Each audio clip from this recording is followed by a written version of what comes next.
Hi guys, ArchieLuxury on the ArchieLuxury channel. Quick wristwatch check. Breitling Super Ocean Heritage on eBay, $20 rubber strap. So guys, today I want to answer the question 33 mil and 36 mil watches. What's the verdict? What's the answer? And I gotta tell you guys, I have had my affair with small, dainty watches. Small, dainty watches. And I gotta tell you, in the 90s, you know, the Datejust was 36 mils. There was no Datejust 2. There was no, there was not. There was no 40 mil, 41 mil dress Datejust monster. In fact, even the Grail of Grails, the Rolex Day-Date Presidente, it was 36 mils. And it's an interesting thing. If you go and have a look back on watches through time, say we think of the Omega Speedmaster, Man on the Moon watch. Guess what? This was a 42 mil watch. But, when they designed it to wear thinner. You see the lugs and the width, they specially machined it to make it look much thinner than the 42 mils the watch was. So in many ways they used a lot of aesthetic tricks to make it seem slimmer and smaller than it was. The Speedmaster came out in the 50s. It was really a 60s was its golden age. Before the Speedmaster Mark II came out, the Speedmaster Professional was the Ants Pants. So it was 42 mil, but they engineered it to look smaller. So it's really quite fascinating. If we think back in time, many watches were made for a different time period. If we have a look at the Breguet, you're talking about a piece, the Type 20s, 38 smidgen more mils, 38 mils. That's what they were. They weren't a huge chronograph. They weren't huge. Sure, you had big watches like the Breitlings, the Chronomats. They were bigger, but for normal people, they weren't monsters. Now, it sort of has evolved there. Even, God forbid, the 40 mil Rolex sports watch. Well, I gotta be honest with you. If you compare a Rolex Steel Sports 40 mil, like this Explorer 2, and we compare it to the Tudor Black Bay Heritage, which is 41, but it acts much more girthy. Have a look at the height of these two babies. The height. So the Tudor accents the size to make it seem bigger than it really is. Look at the profiles of the case. Big, beefy, chunky. This is the new age. So when it comes to delicate dress watches, well, what is the answer there? Is 33 mils far too small? I've actually owned that genre. I had a 32 mil, 33 Audemars Piguet manual wine dress watch. I had my Vacher and Constantine 6405, 33 mil. I had a Patek Philippe 3919, 33 mil. I even had, God forbid, an octagonal Cartier Santos in steel. And you look at the sizing. What is the story there? What's the go? So a lot of these watches were small. See, we lived in a different era. People were smaller. Blame the hormones in the chicken. The hormones in the chicken. I would seriously suggest that I would be saying what size is reasonable. I was the president of the Thin Dress Watch Society. We were a society which was into thin dress watches, small dress watches. And I've got to be honest with you, the 90s is over, sunshine. The 90s is over. And I really do think that 33 mil, it's too small for a man. This is the reason that the Rolex Bubbleback has tanked in price, because a man can't really wear it. It's a very masculine watch, but it's too small for modern consumption. Now, what are the rules? Well, if you really push them, the art of dress watches, is 33 mil acceptable? And my first Patek was a 3919 33 mil. And the honest answer is it's a beautiful watch. It's a great watch. But it's too small. It is too small. I mean, the way they've evolved, they've gone to 40 mils.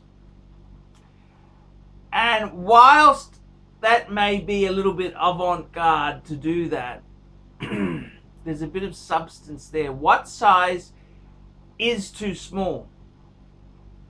And I got to be honest with you. I really do believe in this day and age, 33 mil men's watches is far too small. Far too small. 36, borderline. If it's a Rolex Datejust. My dad wears a 36 mil, and he loves it. He loves it to bits. But what size is too small? Well, when I've showed my Patek Philippe, it's a Grand Classique from Patek Philippe, I've been accused that this 37 mil Legend is far too small. Far too small. Now, there's been very interesting progression with the models. And if we look at Patek Philippe, we can see some interesting things. So, the men's dress watch, the 3919 classic Patek that it is, 33 mils. So then Patek started to up the size. In 2000, Patek released the World Time, which was their new reintroduction of the World Time complication. 37 mils. They also had the 5107, the famed ArchieLuxury Calatrava in white gold, 37 mils.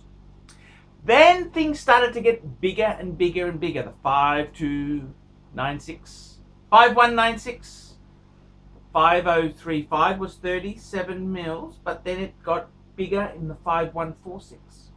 So if we look at Patek as an example, this is an interesting thing that's happened.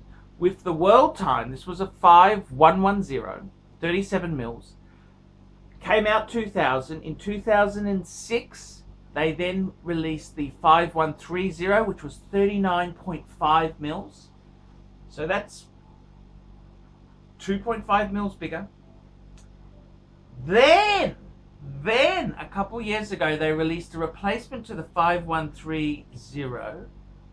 They released the 5230, which is the current World Time.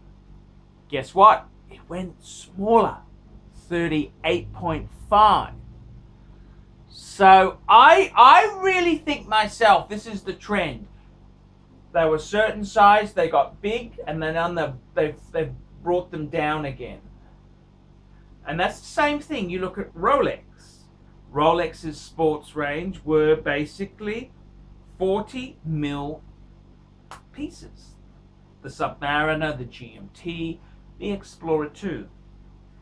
They got bigger. Rolex tried. And what they did, which was very, very clever, was they didn't change the 40 mil on, say, the Submariner.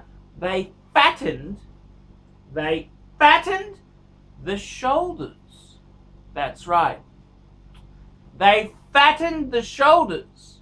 And this was quite an interesting experiment, because what they actually did, which is interesting, they've changed the geometry of the watch. They've played around with the height and the lugs. So by making them more muscular, they've changed the geometry of the watch and made it wear bigger. So pieces like the GMT, they've made it bigger without making it more than 40 mil. So it's more masculine and more brutal. They increased the deep sea, the sea dweller, to the deep sea, which was 44 mil, but too big, too chunky, too much problem. So they reinvented the sea dweller, 43 mil, 1 mil smaller, but they changed the geometry. Instead of wanting big, chunky, they went smaller. So even though it's 43, it wears like a 42. Very clever. Very, very clever indeed. So watchmakers have played with the geometry to get the right size. Now, what is the rules there? What do I think is the rules? I think the optimum size really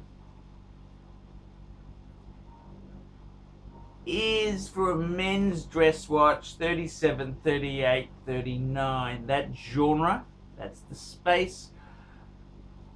I would even say my 37 mil world time is possibly a touch small. Wee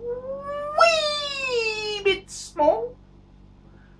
But I'm happy to live with that because of the discount in the pricing.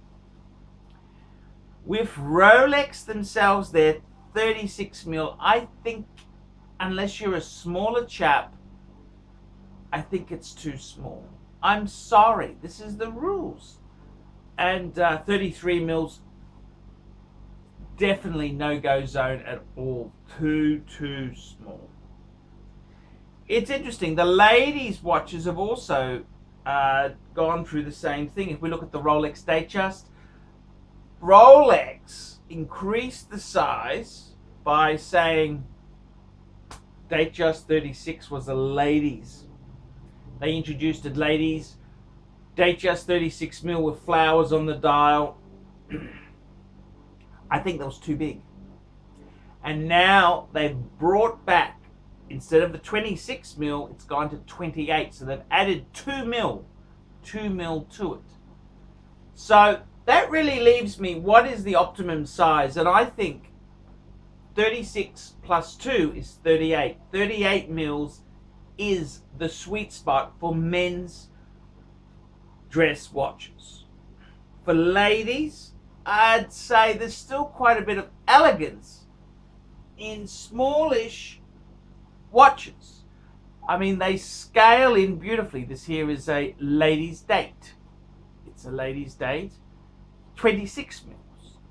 So is it too small? Well, it depends on the size of your wedge. But I think it's quite a nice size there.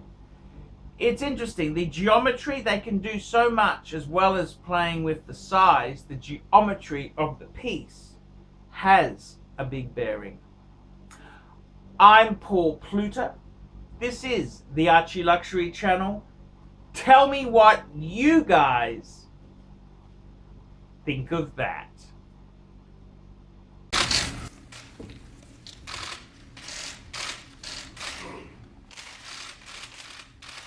Okay,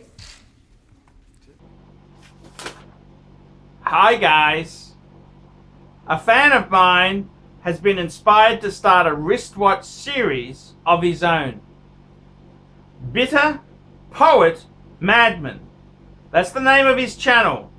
And the show is called It's Complicated. That's right, it's complicated.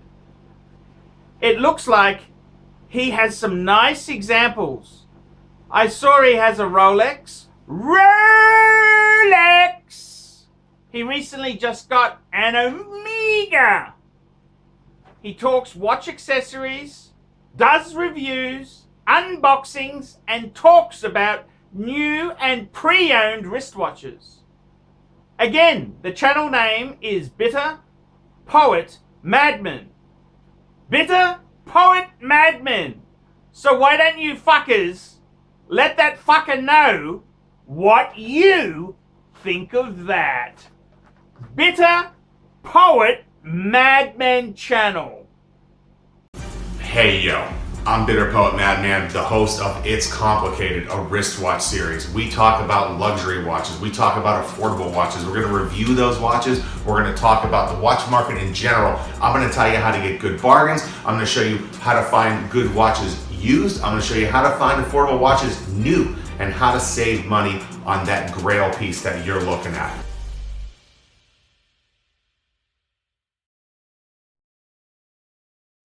Hi guys, ArchieLuxury channel, Paul Pluta channel, and my good friend Tanzillin, answering super chats. It's not about the money. It's not about the money. I feel like I'm doing my passion. Tanzillin, simply the best. And he's got another one for you here. How's this? It's not about the money. It's not about the money. It's my passion. Shackling on time. Simply the best. Now guys, I gotta tell you, I struggle to survive full-time on YouTube. Please look in the description below for 10 ways you can keep me full-time on YouTube. Guys, I really need your help. Please consider getting a paid video review. I'll do a review on any watch, any question you want. Guys, you can sponsor me on Patreon. You can sponsor me for as little as $1 a month. $1 a month, and that just keeps me going on full-time on YouTube. Guys, you could also, I do phone calls. You can talk to me for an hour on the phone, Skype or WhatsApp, for $50 US. Guys, I really do need your help to stay full-time. Ben cannot survive on Google Ads alone. Please help me. Please help me stay full-time on YouTube. And guys, don't forget that it's not about the money. It's my passion. Shackling on time. Simply the best. Tanzillin, thank you. That's a sponsored bit from Tanzillin. I can do that for $150 a month if you email me directly. Look below for my email address, guys.